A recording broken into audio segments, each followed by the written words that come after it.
नमस्कार। तो कल हमने स्टार्ट किया, कौन सा चैप्टर किया था? गंगा ड्रेनेज सिस्टम, गंगा नदी तंत्र। तो आज हम उसको आगे कंटिन्यू करते हुए गंगा के ओरिजिन की बात हम आज करते हैं। ठीक है, तो ये तो जनरली सबको पता होता है कि गंगा कहाँ से ओरिजिनेट होती है। तो वो है आपकी गंगोत्री ग्लेशियर, जो हमारा गंगोत्री हिमानी है। ठीक है, मैंने नोट डाउन किया। गंगोत्री हिमानी से आगे ओरिजिन है, जो किसके पास है? गौमुख के पास में।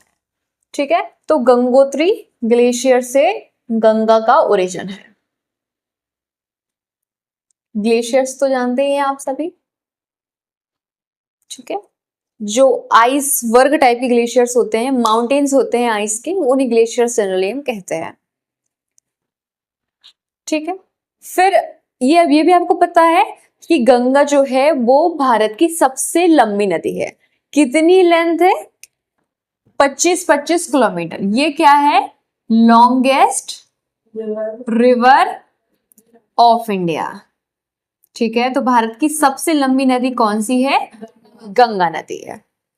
ठीक है, और मैंने आपको बताया था कल कि ये क्या है? एंटीसीडेंट है। Before the formation of Himalayas Ganga river already present थी। तो इसने फिर इरोजन किया। इरोजन का मतलब कटाव किया, पहाड़ों में कटाव किया है। इसीलिए जो यहाँ पर लैंड फॉर्म्स हैं वो कैसे? यहाँ पे गॉर्जेस भी हैं, वैलीज हैं। गॉर्जेस का मीन आप समझते हो कि स्टीप वैलीज हैं इस टाइप की, ये जो हमारे माउंटेन्स हैं, और बीच में वाटर है। ठीक है, तो ये गॉर्जेस होते हैं। वाटरफॉल भी, वाटरफॉल मतलब झरने हैं। ठीक है, वाटरफॉल में क्या रहता है कि पहाड़ है या ऐसे ऐसे पहाड़, इनसे पानी के सीधा ऐसे ऐसे इस तरीके का फ्लो होता है, ये वाटरफॉल हो गया। या स्टीप साइड वैली सीधी सीधी खड़ी हुई हमारी जो घाटियां हैं वो भी हैं। तो गंगा रिवर जहां जहां से गुजरती है तो उसने पहाड़ों का कटाव किया है और इन टाइप्स के लैंड फॉर्म्स का फॉर्मेशन किया है। ठीक है, और मैंने बताया लॉन्गेस्ट रिवर है, इसका ओरिजिन बताया है। फिर मैं बताती हूं कि जो हमारी गंगा रिवर है वो अलकनंदा के साथ में, सिर्फ अलकनंदा के साथ में इसके 5 संगम है।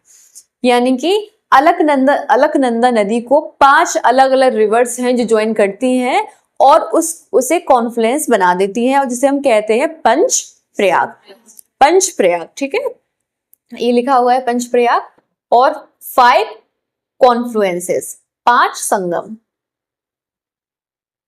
ठीक है, जब हमारी गंगा नदी है, जो देखिए सबसे पहले याद रखिएगा कि ये है आपकी अलकनंदा। ठीक है, ये अलकनंदा है और ये है भागीरथी। ठीक है, तो जहां अलकनंदा और भागीरथी मिलती हैं उसे हम कहते हैं देवप्रयाग, और वहीं से हमारी गंगा रिवर ओरिजिनेट होती है। ठीक है, तो गंगा नदी कैसे बनती है? अलकनंदा और भागीरथी के संगम से बनती है हमारी गंगा नदी, जो देवप्रयाग पर हमारी कॉन्फ्लुएंस इनका संगम है। ठीक है, फिर और आगे बढ़ते हुए जो रुद्रप्रयाग है, जो मंदाकिनी नदी है जो अलकनंदा से जहां मिलती है उसे हम रुद्रप्रयाग कहते हैं। जहां पर मंदाकिनी के तट पर क्या है? केदारनाथ। ठीक है, जो तीर्थ स्थल है। तो केदारनाथ किस रिवर पर है? मंदाकिनी के तट पर। ये भी हमें याद रखना है। ठीक है, मैंने आपको बताया है कि जो गंगोत्री से ही क्या निकलती है? गंगा नदी है। एक्चुअल में भागीरथी नदी निकलती है, बट हम इसको जनरली गंगा ही मानते हैं। ठीक है, फिर कर्णप्रयाग। अलकनंदा से जब पिंडर गंगा मिलती है तो वो बताती है कर्णप्रयाग।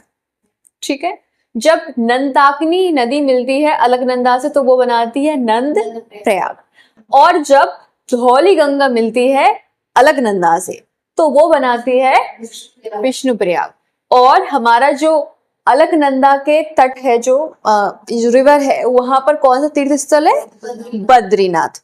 ठीक है, तो ये हमें जो साइट्स है ये भी हमें याद रखनी है कि मंदाकिनी के तट पर है केदारनाथ और अलकनंदा के तट पर है बद्रीनाथ। ठीक है, धौली गंगा और विष्णुप्रयाग कैसे बनता है? धौली गंगा अलकनंदा के कॉन्फ्लुएंस से, ठीक है। और रुद्रप्रयाग कैसे बनता है? मंदाकिनी कॉन्फ्लुएंस से, ठीक है। भागीरथी और अलकनंदा के कॉन्फ्लुएंस से बनता है हमारी गंगा नदी है, और जहां पे बनता है देव प्रयाग, ठीक है। तो ये 5 संगम बनते हैं अलकनंदा नदी पर।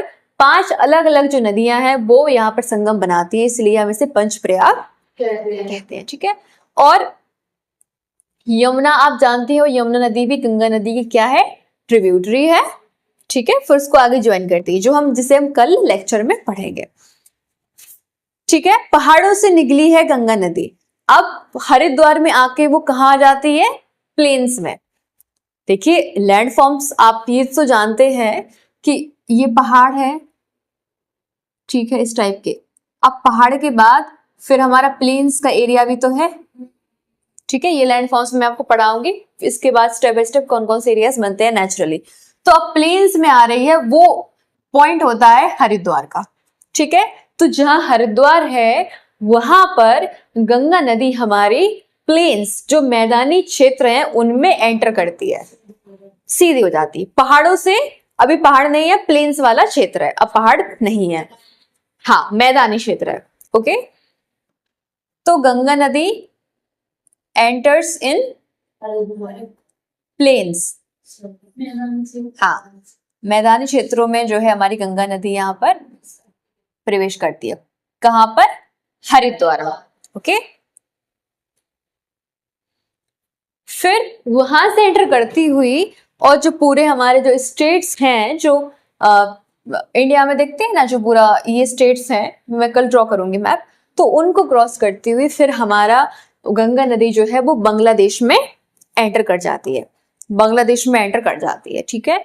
तो बांग्लादेश में एक जगह है जिसे हम कहते हैं फरक्का।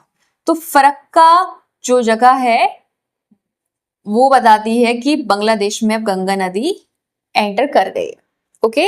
और बांग्लादेश में गंगा नदी को क्या कहते हैं? कोई बताएगा? बांग्लादेश में गंगा नदी को कहते हैं हम पद्मा, पद्मा, ठीक है, पद्मा कहते हैं। और जमुना, ध्यान रखिएगा, जो जमुना है बांग्लादेश में ब्रह्मपुत्र नदी का नाम क्या है? जमुना, ओके। तो पद्मा ज्वाइन करती है जमुना को, कहां पर? बांग्लादेश में, ठीक है। फिर उसके बाद आगे बढ़ती हुई जो हमारी पद्मा नदी है वो करती है फिर मेघना रिवर को, ठीक है। फिर मेघना रिवर को ज्वाइन करते हुए बंगाल की खाड़ी में ये हमारी ड्रेन हो जाती है, बंगाली खाड़ी में चली जाती है, मिल जाती है। समझ में आया? थोड़ा सा इमेजिनेशन कीजिए। मेघना नदी है बांग्लादेश में, मेघना नदी ही है, ठीक है। उससे कॉन्फ्लुएंस करती हुई फिर वो बंगाल की खाड़ी में चली जाती है, ठीक है।